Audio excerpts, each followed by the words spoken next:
ఈ డాక్టర్ ఎప్పుడు వస్తాడో ఏంటో. అది సర్లే కానీ నువ్వు పని చేయి. మీ డాక్టర్ రాగానే నేను వచ్చి వెళ్ళానని చెప్పు. నేను అంటే ఓ నా పేరు చెప్పలేదు కదా, నందిని. ఏం చెప్తావు? అదేనండి, నందిని గారు వచ్చి వెళ్ళారు అని చెప్తాను. గుడ్, పైకి వస్తావు.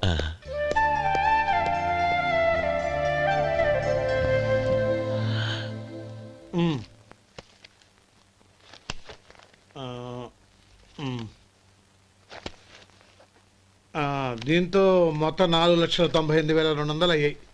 పోతే నువ్వు ఇచ్చినంత ఇవ్వలేకపోయినా ఈ దైవకార్యానికి నా వంతు చందా 1,800. దీంతో మొత్తం 5 లక్షలు పూర్తయ్యాయి.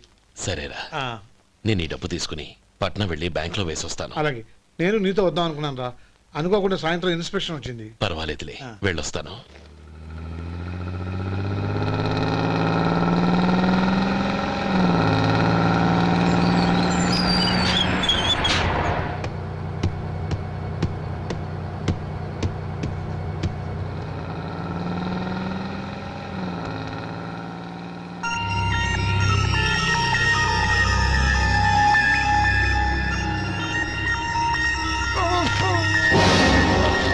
అయ్యో మూర్ఛ మూర్ఛ, బసాపండి బసాపండి. ఇదిగోండి తాళం చేతులు గుర్తి, ఈ తాళాలు చేతిలో పెట్టండి. వీటి వల్ల ప్రయోజనం లేదు. 4 ఖర్చుకోకుండా పళ్ళ మధ్య పెట్టడానికి గట్టిగా అది ఉంటాయి. ఇప్పటి ఇదిగో ఇది చూడండి.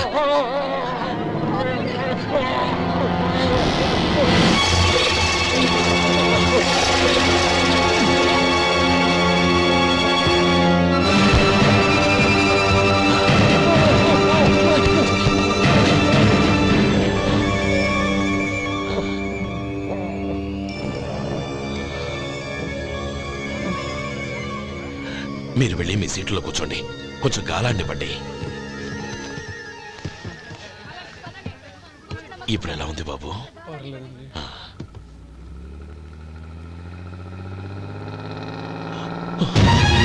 నా బ్యాగ్, నా బ్యాగ్ ఎవరైనా చూసారా? అందులో 5 లక్షలు ఉన్నాయి. నా బ్యాగ్ వెంటనే బస్ ఆపండి, ఎవరిని కింద దిగవద్దు, అందరినీ చెక్ చేయండి. నా అంచనా తప్పు కాలేదు. వాడి మంచితనమే వాడిని దెబ్బకొట్టింది. మన వాళ్ళని పంపించి గుడి తాలూకు డబ్బు కొట్టేశాడని పోలీస్ కంప్లైంట్ ఇవ్వండి. ఇప్పుడు ఆ స్టేషన్లో ఎస్ఐ వాడి తమ్ముడే. వాడే వెళ్ళి వాడి అన్నయ్యని అరెస్ట్ చేసి వీధుల్లో నడిపించుకు తీసుకురావాలి. అది నేను కళ్ళారా చూడాలి, మనసారా సంతోషించాలి. అయ్యో గోపాలం గారు, గోపాలం గారు, మీరు దేవస్థానం సొమ్ము దొంగిలించారని ఎవరో పోలీస్ కంప్లైంట్ ఇచ్చారంట. మిమ్మల్ని అరెస్ట్ చేయడానికి మీ తమ్ముడు గారు వస్తున్నారు.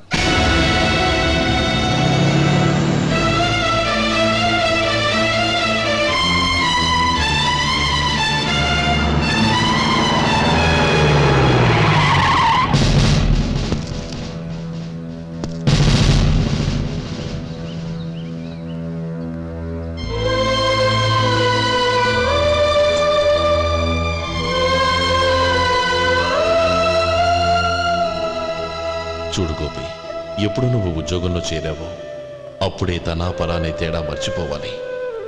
నేరం చేసిన వాడు నీ తమ్ముడైనా అన్నైనా సరే శిక్షించాల్సిన బాధ్యత నీది. అదే నువ్వు నీ ఉద్యోగానికి ఇచ్చే గౌరవం.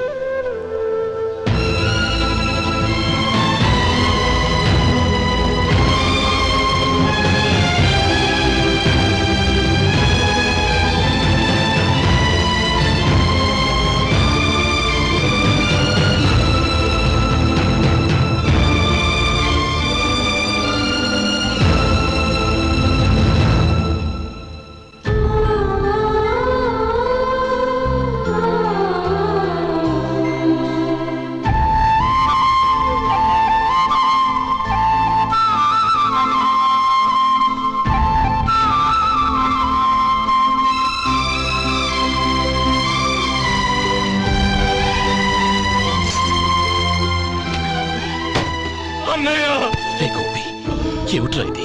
నన్ను క్షమించు అన్నయ్య, నేను కోరి ఉద్యోగుల చేరిన మాట నిజమే, కానీ ఇలాంటి పరిస్థితి ఎదురవుతుంది అనుకోలేదు. నా ఒంట్లో ప్రతి రక్త పట్టు నీ భిక్షానన్నయ్య.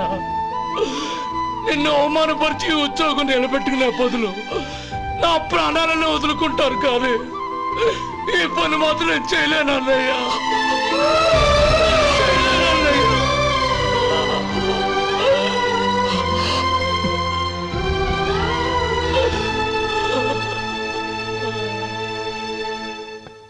ఏరా ఇన్నేళ్లు కష్టపడి సంపాదించిన ఉద్యోగానికి రాజీనామా చేస్తావా?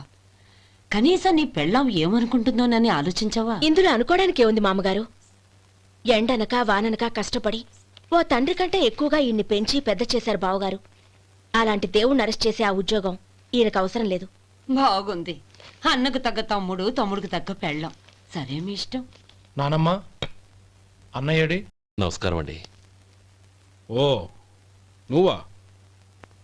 రా కూర్చో. పర్వాలేదండి. ఏంటి ఇలా వచ్చావు? ఆ రోజు నా కంపెనీని మూసేయమన్నారు. ఇప్పుడు నేను మూసేయడానికి సిద్ధంగా ఉన్నాను. దానికి ప్రతిఫలంగా నాకు 5 లక్షలు కావాలి. అలాగే, నీకు కావలసిన 5 లక్షలు నేను ఇస్తాను.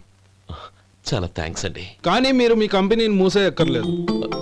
సార్, అవును మిస్టర్ మధు, మీ అన్నగారికి జరిగిన అన్యాయం గురించి తెలుసుకున్నాను. మీ కుటుంబం గురించి కూడా విన్నాను. సహజంగా అందరూ ఐకమత్యానికి ఉదాహరణ రామలక్ష్మణులు అంటారు. కానీ ఆ రామలక్ష్మణులు ఎలా ఉంటారనేది పుస్తకాల్లో చదవడం తప్ప ఎవ్వరూ చూడలేదు. మీ అన్నదమ్ములను చూస్తే ఆ రామలక్ష్మణులు ఇలాగే ఉండేవారేమో అనిపిస్తుంది. అలాంటి కుటుంబానికి ఇలాంటి ఇబ్బంది రావడం నిజంగా దురదృష్టం. రామునికి హనుమంతుల్లా కాకపోయినా ఏదో ఉడతా భక్తిగా నా వల్ల వీలైన సహాయం ఈ 5 లక్షలు తీసుకో.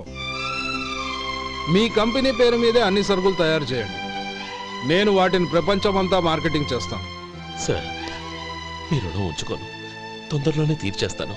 స్నేహితుల మధ్య రుణాలేంటి మధు? We are friends.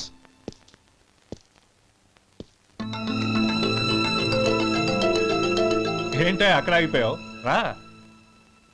నువ్వు మీ అన్నయ్యని అరెస్ట్ చేయడానికి అట్టెళ్ళావు, ఆయన లొంగిపోవడానికి ఇటు వచ్చారు. అవును, యూనిఫామ్ చేత్తో పట్టుకొచ్చావేంటి? సార్, నేను రే, ఈ మాత్రం దానికే బెదిరిపోయి ఉద్యోగం వదులుకుంటావా? నువ్వు ఇలాంటివి ఎన్నో సమర్థవంతంగా ఎదుర్కోవాలి. నిన్ను నేను ఎస్పీగా చూడాలి. అది కాదన్న. ఇంకేం మాట్లాడకు. ఇన్స్పెక్టర్ గారు, నన్ను లాకప్లో పెట్టండి. ఆగండి సార్, ఆ డబ్బు ఎక్కడికి పోలేదు. నేనే తీసి జాగ్రత్త చేశాను.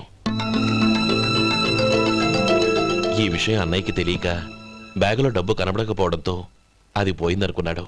నేను పట్నం నుంచి వచ్చేసరికి జరిగిన గొడవంతా తెలిసిందే. రే మధు, జరిగిన దానికి నన్ను క్షమించనయ్యా.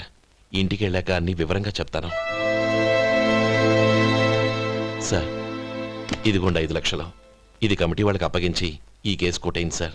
భలే వాడివయ్యా, తీసినప్పుడు ఒక మాట ఆయనతో చెప్పుండొచ్చుగా. అనవసరంగా పెద్ద ఆయన స్టేషన్ వరకు రప్పించావు. Sorry sir. అన్నయ్య, మీరు ఇంటికి వెళ్ళండి. నేను లెక్క అప్ప చెప్పేసి వస్తాను. వస్తానండి. అలాగే. ఎలా దెబ్బ కొట్టాలన్నా కుదరటం లేదు. అయినా వీళ్ళకు ఉన్న పళ్ళంగా 5 లక్షలు ఎలా వచ్చాయి? అదే బావా, నాకు అర్థం కావటం లేదు. నీకు అర్థమైతే ఆశ్చర్యపడాలి కానీ అర్థం కాకపోతే ఆశ్చర్యమే ఉంది. Useless fellow.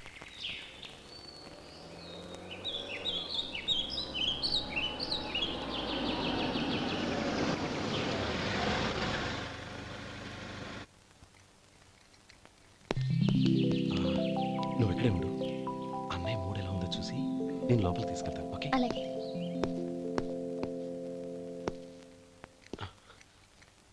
అన్నయ్య, ఏంట్రా? నేను చాలా రోజుల నుంచి నీకు విషయం చెప్తున్నాను, గుర్తుందా? ఏ విషయం? అదే అన్నయ్య, నేను ఓ అమ్మాయిని ఓ అమ్మాయిని లవ్. ఓహో, లవ్ చేస్తున్నావా? ఆ విషయం నువ్వు నాకెప్పుడు చెప్పావురా? ఊళ్ళో అందరూ అనుకుంటుంటే నేను విన్నాను. సారీ అన్నయ్య, నీకు చాన్నాళ్ళుగా చెప్పాలనుకుంటున్నాను కదా, అందువల్ల చెప్పేశానేమో అనుకున్నాను. ఓహో, ఆ అమ్మాయి వచ్చిందన్నయ్య, బయట నిలబడి ఉంది. బయట నిలబెట్టడం ఏమిట్రా? లోపలికి తీసుకురా. అలాగే అన్నయ్య. ఏయ్, అన్నయ్య మంచి మూడ్లో ఉన్నాడు, రా. కమ్.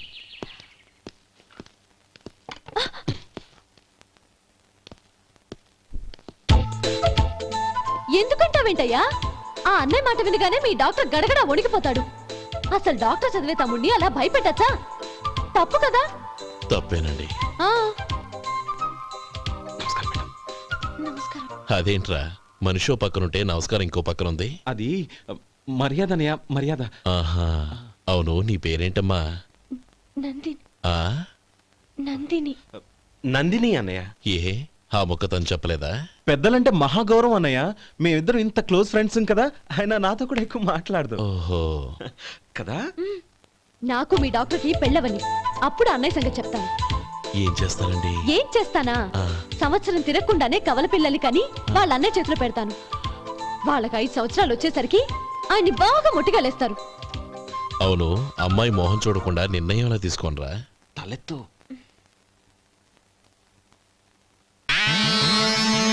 ఏం చెప్తా? అదేనండి నందిని గారు వచ్చి వెళ్ళారని చెప్తాను. గుడ్. పైకి వస్తావు. ఈయన మీ అన్నయ్య? అవును. నందిని ఏమైంది? ఎందుకు ఏడుస్తున్నావు? ఈయన మీ అన్నయ్యని తెలియక తెలియక హాస్పిటల్ దగ్గర మర్యాద లేకుండా దురుసుగా మాట్లాడాను. ఆయన ఈ పెళ్లి ఒప్పుకోరు. ఊరుకో. అలాంటి చిన్న చిన్న విషయాల్ని మా అన్నయ్య పట్టించుకోడు. అయినా నేను కన్విన్స్ చేస్తాను కదా. ఆయనకంత అవమానం జరిగాక ఎందుకు కన్విన్స్ అవుతారు? అవ్వరు. చూడు నువ్వు వేరే పెళ్లి చేసుకొని నీకు పుట్టబోయే బిడ్డకు నా పేరు పెట్టుకో. ఏంటా మాటలు? నేనే నుయ్యగుయ్య చూసుకుంటాను. అదిగో ఆ చూపు చూడు. ఆ చూపు ఒకలా ఉంది. ఖచ్చితంగా ఆయన పెళ్లికి ఒప్పుకో. నందిని నా మాట విను ప్లీజ్. నందిని ఆగు. రేయ్ శేఖర్ ఆ అమ్మాయి చెప్పింది నిజమే. తనని ఎప్పుడైతే హాస్పిటల్ దగ్గర చూశానో అప్పుడే నేను నిర్ణయానికి వచ్చేసాను. విన్నావా నేను చెప్పానుగా ఆయన ఆల్రెడీ ఓ నిర్ణయానికి వచ్చేసారట. ఇక నేను వెళ్తాను. అలాగే వెళ్ళు. వెళ్ళి ఈసారి వచ్చేటప్పుడు మీ అమ్మా నాన్నల్ని తీసుకురా. ముహూర్తాలు ఎప్పుడు పెట్టుకోవాలో నిర్ణయించుకుంటాం. అర్థం కాలేదా? నువ్వే మా వాడికి సరైన జోడి. అదే నేను తీసుకున్న నిర్ణయం. థ్యాంక్ యూ బావగారు. నన్ను ఆశీర్వదించండి. లేమా శీఘ్రమేవ కళ్యాణ ప్రాప్తిరస్తు.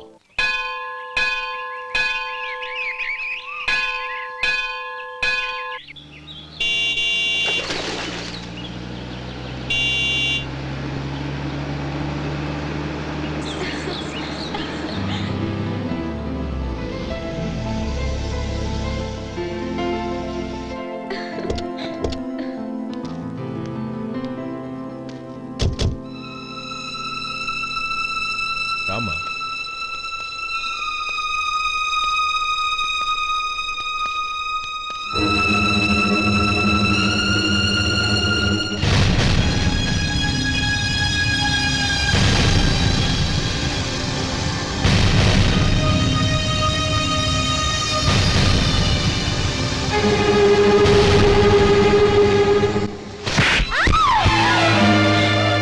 నా పరువు తీసావు కదే.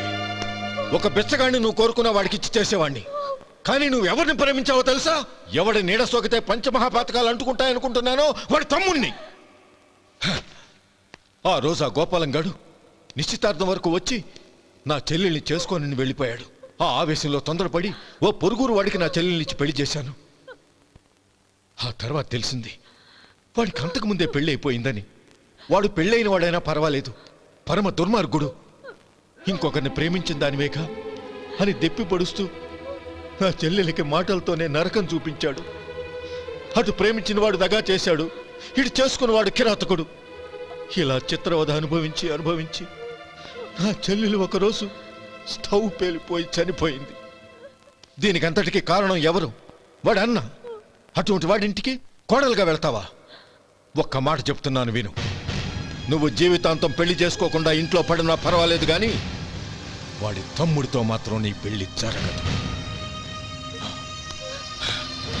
రేయ్, పురోహితుని రమ్మని చెప్పు. వచ్చే ముహూర్తంలోనే నీకు నందినికి పెళ్లి.